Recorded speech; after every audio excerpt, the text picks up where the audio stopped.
கோலி talk Kollywood news. ஸ்ரீதிவ்யாவை மொய்த்த கிராமத்து ரசிகர்கள்.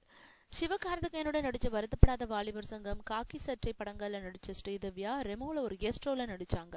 அதை அடுத்து அவங்க கிட்ட மீண்டும் சிவகார்த்திகேயனோட எப்போ நடிப்பீங்கன்னு கேட்டதுக்கு, நான் அவருடன் நடிச்ச 2 படங்களுமே வெற்றி அடைஞ்சிருக்கு, அதனால கூடிய சீக்கிரமே அவரோட மறுபடியும் டூயட் பாடுவேன்ற நம்பிக்கையோட சொன்னவங்க, அது மீண்டும் சிவகார்த்திகேயன் பொன்ராம் இணையும் படமா கூட இருக்கலாம்னு சொன்னாங்க. இந்த நிலையில காஷ்மீராவுக்கு பிறகு இப்போ மாவீரன் கிட்டு, சங்கிலி புங்கிலி, கதவை திற படங்கள்ல நடிச்சிட்டு வரும் ஸ்ரீதிவ்யா இந்த படங்களுக்காக அவுட்டோர் போனப்போ தன்னை பார்க்க கிராமங்கள்ல இருந்து கூட்டம் கூட்டமா ரசிகர்கள் வந்ததா சொல்லி சிலிர்த்து போறாங்க. அப்படி வந்தவங்க அவங்க நடிச்ச படங்கள்ல தங்களுக்கு பிடிச்ச காட்சிகளை சொன்னதோடு, மாடர்ன் கெட்டப்பை விட கிராமத்து விஷயத்துல உங்களை எங்களுக்கு ரொம்ப பிடிக்கும்னு சொன்னாங்களாம். அதனால இனிமே கிராமத்து கதைகளுக்கு முன்னுரிமை கொடுக்க போறதா சொல்லும் ஸ்ரீதிவ்யா, மாவீரன் கிட்டுவுக்கு பிறகு ரசிகர்கள் மத்தியில இன்னும் தனக்கு பெரிய இடம் கிடைக்கும்னு சொல்றாங்க.